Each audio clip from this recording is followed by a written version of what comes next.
Bismillahirrahmanirrahim.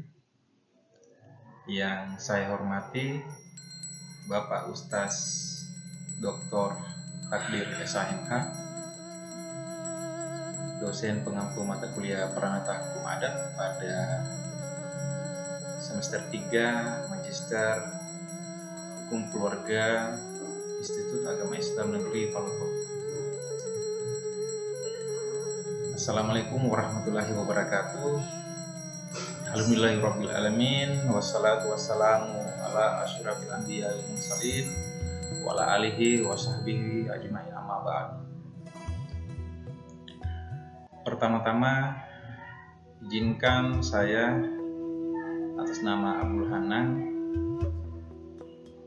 dengan nomor induk mahasiswa 22050300001 yang akan membawakan presentasi mengenai tanah adat.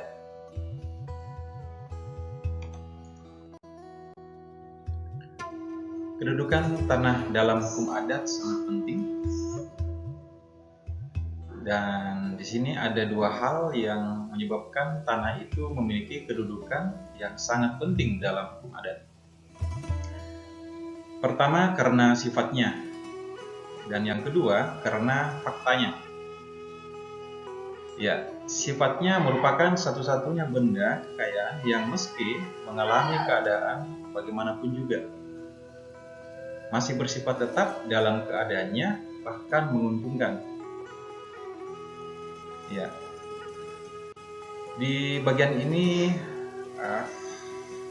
ada bagian fakta ya, diuraikan menjadi 4. Pertama, tempat tinggal dayang-dayang pelindung persekutuan roh para leluhur. Yang kedua, tempat warga persekutuan yang meninggal dunia. Yang ketiga, merupakan tempat tinggal persekutuan. Dan yang keempat, memberikan penghidupan kepada persekutuan. Nah, ada di bagian selanjutnya hak persekutuan atas tanah. Nah, hubungan erat bersifat regio magis menyebabkan persekutuan memperoleh hak untuk menguasai tanah dimaksud, memanfaatkan tanah itu, memungut hasil dari tumbuh-tumbuhan yang hidup di atas tanah itu, juga berburu terhadap binatang-binatang yang hidup di situ. Persekutuan memelihara serta mempertahankan hak wilayahnya yaitu dengan cara: 1. Persekutuan berusaha meletakkan batas-batas di sekeliling wilayah kekuasaannya itu. Kedua, menunjuk pejabat-pejabat tertentu yang khusus bertugas menguasai wilayah kekuasaan persekutuan yang bersangkutan. Adapun transaksi tanah yang bersifat perbuatan hukum sepihak. Pertama, pendirian suatu desa. Yang kedua, pembukaan tanah oleh seorang warga persekutuan. Transaksi jual menurut isinya dapat dibedakan dalam 3 macam, yaitu 1. Menggadai, 2. Jual lepas, 3. Jual tahunan. Selanjutnya, pemindahan hak atas tanah. Setiap subjek hukum baik sebagai pribadi, korporasi maupun pribadi hukum pada dasarnya mempunyai suatu kewenangan untuk memindahkan haknya atas tanah kepada pihak lainnya. Oleh sebab itu, maka di dalam masyarakat hukum adat dikenal pula proses pemindahan hak atas lingkungan tanah. Pemindahan hak atas tanah merupakan peristiwa hukum yang menimbulkan pemindahan hak kewajiban yang sifatnya tetap atau mungkin juga bersifat sementara. Pengertian jual beli tanah. Menurut hukum adat, jual beli tanah adalah suatu perbuatan pemindahan hak atas tanah yang bersifat terang dan tunai.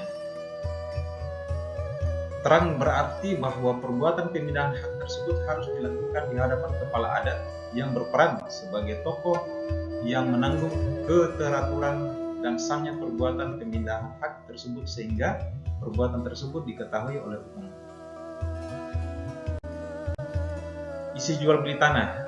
Transaksi jual tanah mungkin mempunyai 3 isi menurut terhad yaitu 1. Pemindahan hak atas tanah atas dasar pembayaran tunai sedemikian rupa bahwa pemindahan hak tetap mempunyai hak untuk mendapatkan tanahnya kembali setelah membayar sejumlah uang yang pernah dibayarnya. Kedua, pemindahan hak atas tanah dengan dasar pembayaran tunai tanpa hak untuk membeli kembali, jadi menjual lepas untuk selamanya. Ketiga, pemindahan hak atas tanah atas dasar pembayaran tunai dengan perjanjian bahwa setelah beberapa tahun panen dan tanpa tindakan hukum tertentu, tanah akan kembali. Adapun bentuk-bentuk jual beli tanah: jual gengsur, jual lepas, jual gade, jual tahunan.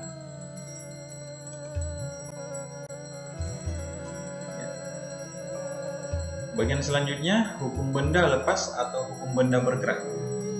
Menurut hukum adat, maka yang dinamakan sebagai benda lepas atau benda bergerak adalah benda-benda di luar tanah. Ya, ruang lingkupnya mencakup ada 3. Pertama, rumah. Kedua, tumbuh-tumbuhan. Ketiga, ternak dan lain-lain. Di daerah kota bumi, di mana lebih banyak warga masyarakatnya memiliki rumah dan tanah, apabila ada rumah di atas tanah orang lain, kedua belah pihak memiliki kewajiban-kewajiban tertentu, antara lain: 1. Pemilik rumah harus membayar sewa tanah. Kedua, apabila hendak menjual rumah, maka rumah tersebut harus ditawarkan terlebih dahulu kepada pemilik tanah. Ketiga, kalau hendak menjual harus ditawarkan kepada pemilik tanah, dan bila akan diwariskan harus memberitahukan kepada pemilik tanah. Penjualan unggas. Penjualan unggas tidak memerlukan syarat-syarat tertentu, sedangkan untuk ternak besar diperlukan izin kepala kampung yang dihadiri saksi-saksi, serta diperlukan pula surat resmi dari dinas terkait serta pembayaran pajak. Prospek peranan hukum Islam. Nah, di bagian ini, the role Islamic law in Indonesia. Bagian A, Konstitusi Indonesia memberi ruang dan dasar falsafah Pancasila. Pengakuan HAM, pengaturan otonomi daerah, sistem demokrasi yang berkembang, juga Bhinneka Tunggal Ika. Selanjutnya bagian B, faktor sejarah, masa lalu dan masa kini, isu global, yakni teroris, ekonomi syariah, perbankan syariah, dan lain-lain. Islam agama mayoritas penduduk Indonesia dan diakui agama-agama lain. Sekian dan terima kasih. Itulah tadi presentasi yang telah saya bacakan. Billahi taufiq wal hidayah. Assalamualaikum warahmatullahi wabarakatuh.